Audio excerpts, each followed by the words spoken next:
Hai, berjumpa kembali dengan Sisi Hukum.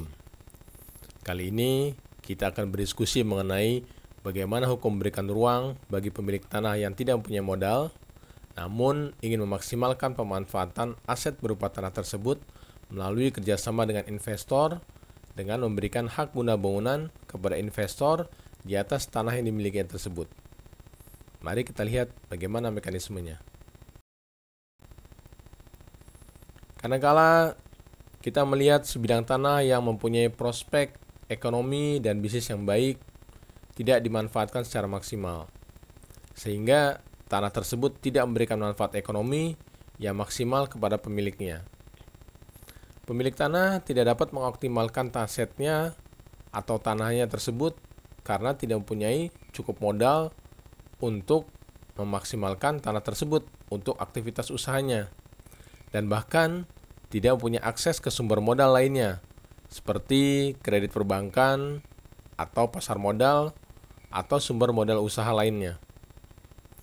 Di satu sisi, terdapat orang atau subjek hukum pemilik modal yang ingin mengembangkan usahanya, namun tidak mempunyai aset berupa tanah yang sesuai dengan kebutuhan pengembangan usahanya. Untuk memaksimalkan aset dan modal tersebut, perlu beberapa alternatif atau terdapat beberapa alternatif yang dapat digunakan oleh pemilik tanah. Antara lain, pertama, pemilik tanah menjual tanahnya. Menjual tanah merupakan bentuk yang paling sering dan dianggap paling mudah dilakukan oleh pemilik tanah yang membutuhkan uang. Namun, menjual tanah mengakibatkan pemilik tanah kehilangan kepemilikan atas tanah tersebut. Pemilik tanah perlu memikirkan kearifan untuk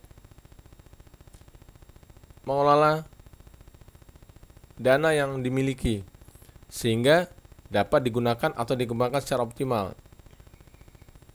Seringkali setelah menjual tanahnya dan memiliki dana dari hasil penjualan tanah tersebut, pemilik tanah tidak mempunyai kemampuan untuk mengelola dananya, sehingga dana tersebut menjadi tidak optimal atau seringkali habis tanpa bekas dan tidak dapat turun kepada ahli waris atau kepada pihak-pihak lain yang membutuhkan dana tersebut, sehingga pemanfaatannya menjadi tidak optimal, dan ini menjadi sumber permasalahan baru bagi pemilik tanah.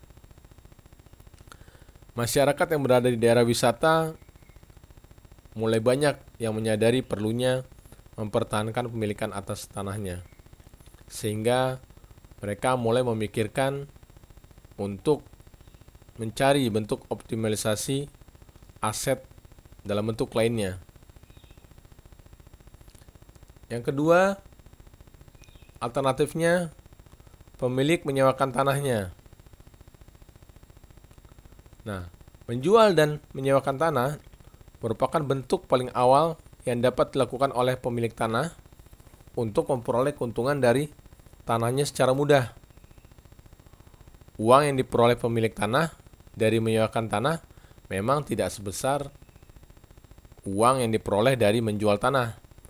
Namun, pemilik tanah dan ahli warisnya tetap mempunyai hak kepemilikan atas tanah tersebut. Di sini perbedaannya.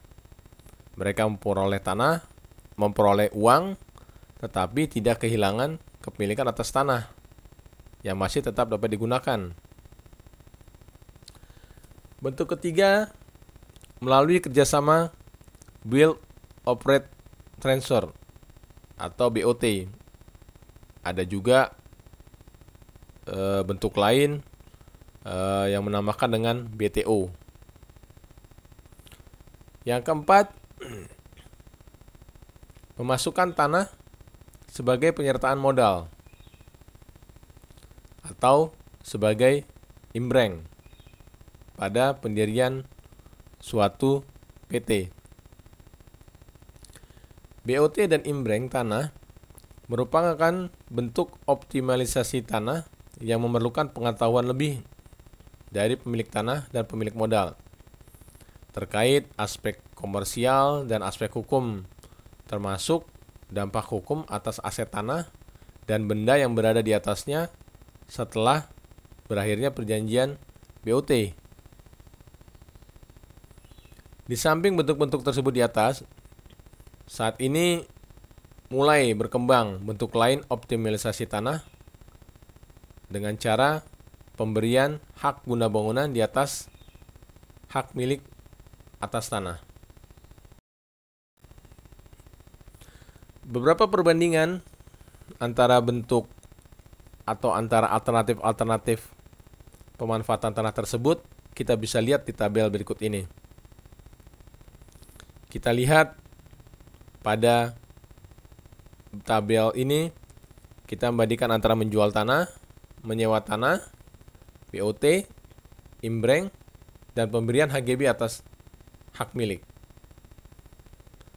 Pada penjualan tanah, dari sisi kepemilikan, kita akan coba bandingkan bentuk-bentuk alternatif tersebut dari sisi kepemilikan, dari sisi kompensasi, dari sisi perikatan atau perolehan, dari sisi pengikatan jaminan, dari sisi peralihan, dari sisi jangka waktu, dari sisi perpanjangan. Kita lihat di sini kepemilikan pada penjualan akan hilang. Pada sewa, kepemilikan akan tetap pada pemilik asal. Pada BOT, kepemilikan tetap. Pada imbreng, kepemilikan akan menjadi berubah dari pemilik awal menjadi kepada PT. Pada pemberian HGB atas hak milik, nah di sini yang menarik, kepemilikan akan tetap, kepemilikan hak asal. Kompensasinya pada penjualan berupa cash, pada sewa berupa cash, pada BOT berupa cash atau lainnya, pada imbreng kompensasi berupa cash atau berupa saham, pada HGB atas hak milik kompensasi berupa cash.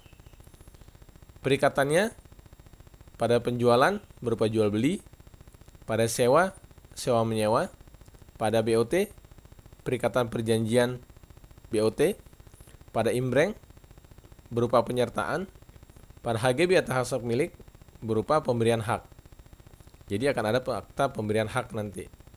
Nah, di sini yang menarik, kalau sudah dijual untuk diikat jaminan ya tidak bisa lagi. Disewa, permasalahan pada penyewaan adalah pihak penyewa tidak dapat melakukan pengikatan jaminan atas tanah. Pada BOT dapat lakukan pengikatan jaminan secara hak tanggungan, namun memerlukan persetujuan dari pemilik tanah asal. Imbreng, pengikatan jaminan dilakukan oleh PT yang menerima penyertaan secara hak tanggungan. Pada HGB atas hak milik, karena HGB merupakan salah satu objek dari hak tanggungan, maka dilakukan secara hak tanggungan. Peralihan, setelah dijual tidak dapat dialih lagi. Sewakan, penyewa tidak dapat mengalihkan. Pada BOT, penerima BOT tidak dapat melakukan pengalihan. Pada imbreng, PT dapat melakukan jual beli. Pada HGB atas hak tanah, HGB yang diperoleh oleh investor dari pemilik tanah dapat diperjualbelikan oleh investor. Nah, jangka waktunya, jual beli tidak ada jangka waktunya, sekali selesai. Pada sewa, jual beli sesuai jangka waktu sesuai kesepakatan. Pada BOT jangka waktu sesuai kesepakatan. Pada imbreng jangka waktu tidak ada batasnya karena sudah beralih kepemilikannya menjadi kepemilikan PT. Pada HGB atas hak milik sesuai dengan jangka waktu HGB maksimum 30 tahun. Demikian juga perpanjangannya. Pada jual beli tidak ada perpanjangan. Pada sewa sesuai kesepakatan. Pada BOT sesuai kesepakatan. Pada imbreng tidak ada perpanjangan. Pada HGB atas hak milik perpanjangan sesuai dengan pemberian hak baru.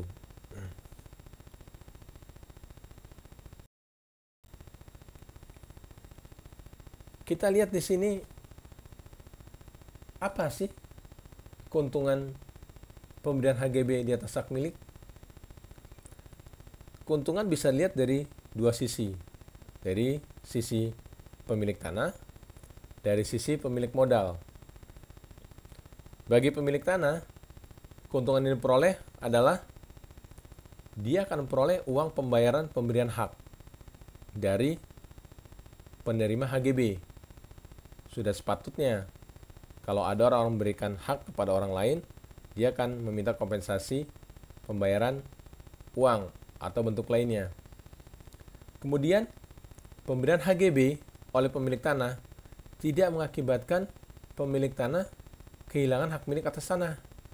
Karena HGB diberikan di atas hak milik. Nah, inilah yang menarik. Mekanisme ini dimungkinkan oleh peraturan perundang-undangan di bidang pertanahan nasional.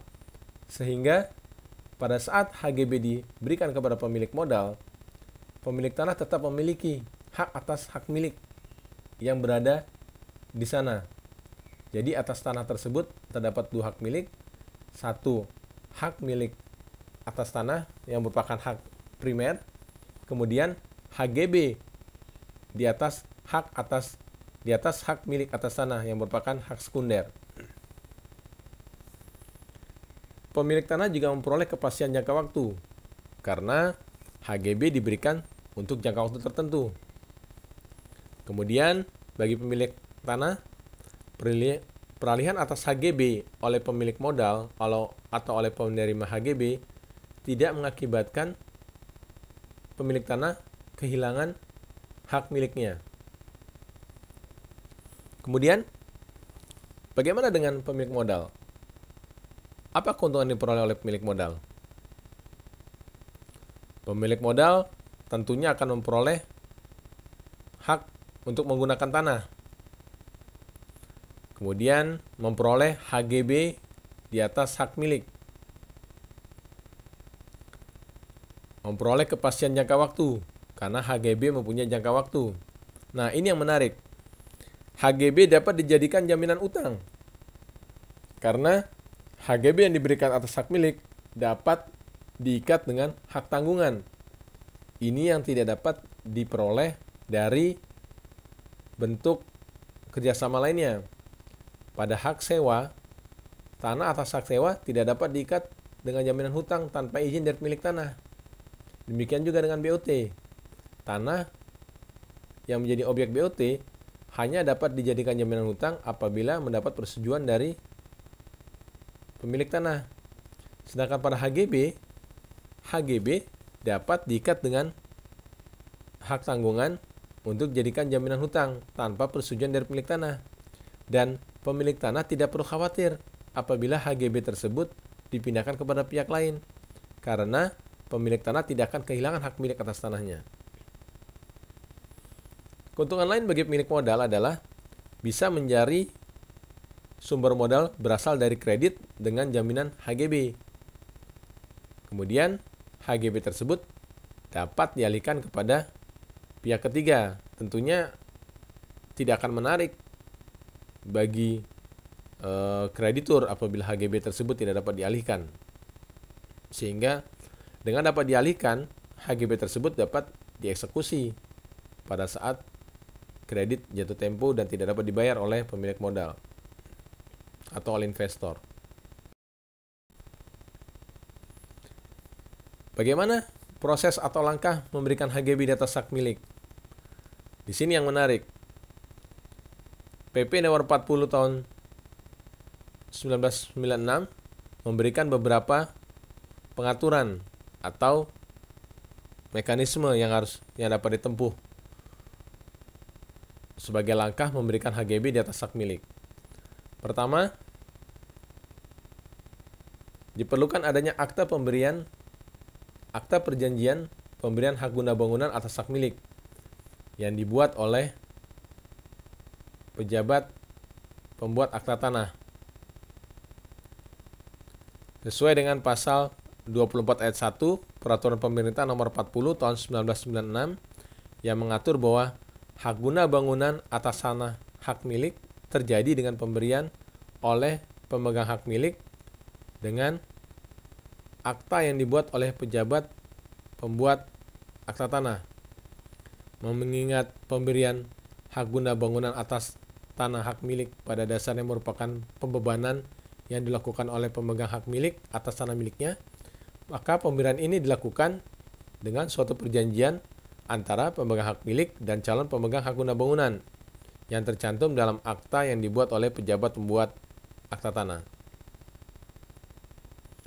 Setelah pemberi dan calon pemegang hak guna bangunan membuat akta pemberian hak guna bangunan atas hak milik, mengingat pemberian HGB tersebut merupakan pembebanan atas suatu hak yang terdaftar, Pasal 24 ayat 1 PP nomor 40 tahun 1996 mengatur bahwa hak guna bangunan atas tanah hak milik perlu didaftar dengan pembuatan buku tanahnya dan dicatat pada buku tanah dan sertifikat hak milik yang bersangkutan. Selanjutnya, sesuai dengan asas publisitas, walaupun HGB bangunan itu sudah terjadi pada waktu dibuatnya akta pejabat pembuat akta tanah, namun pemberian HGB tersebut baru mengikat pihak ketiga setelah didaftar di kantor pertanahan.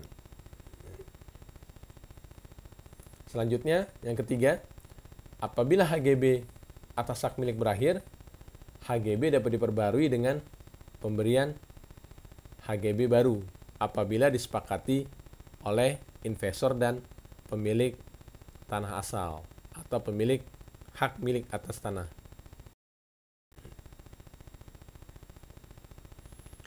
Beberapa hal yang perlu diperhatikan dalam proses pemberian HGB atas hak milik ini adalah bagaimana mekanisme pembayaran oleh investor kepada pemilik hak milik. Apakah pembayaran akan dilakukan secara bertahap atau secara sekaligus supaya tidak menimbulkan kerugian bagi pemilik hak milik atas tanah. Kemudian bagaimana pengakhiran HGB sebelum HGB jatuh tempo? Apakah dimungkinkan? Rasanya akan merugikan investor karena menimbulkan ketidakpastian bagi investor. Bagaimana perpanjangan HGB? Apakah perlu diperjanjikan sejak awal jika akan diperpanjang atau tidak, agar investor mempunyai kepastian mengenai berapa jangka waktu maksimal yang dimilikinya untuk memanfaatkan tanah tersebut, termasuk untuk menghitung kalkulasi modal yang dibutuhkan dan proyeksi keuntungan akan diperoleh. Selanjutnya yang keempat, pengadministrasian yang baik oleh pemilik tanah karena jangka waktunya panjang. Hal ini diperlukan agar ahli waris pemilik tanah memperoleh informasi yang baik mengenai pemberian HGB ini sehingga menghindari adanya dispute apabila pemilik tanah meninggal dan ahli waris tidak memahaminya, atau ahli waris tidak memahaminya bahwa sebenarnya hak milik atas tanah tersebut tidak beralih kepada investor, sehingga ahli waris bisa kehilangan haknya apabila tidak memahami atau tidak mengetahui proses ini dengan baik karena proses ini tidak diadministrasikan dengan baik oleh pemilik tanah awal. Yang kelima, pengalihan hak milik selama HGB masih berlaku. Bagaimana prosesnya? Selanjutnya adalah kepemilikan atas benda di atas tanah pada saat HGB berakhir. Ini termasuk hal yang penting. Mengingat investor tentunya akan memaksimalkan tanah tersebut. Bisa jadi akan membangun bangunan, dan bagaimana status dari benda tersebut pada saat HGB berakhir. Konsep hukum pertanahan di Indonesia menganut konsep horizontal. Benda-benda yang di atas akan dianggap milik dari pemilik hak atas tanah.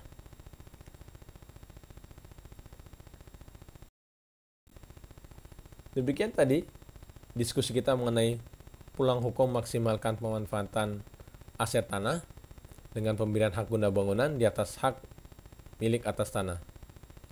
Pantau terus update terbaru dari SIS Hukum. Jangan lupa untuk klik tanda subscribe, lonceng, like, and share. Terima kasih.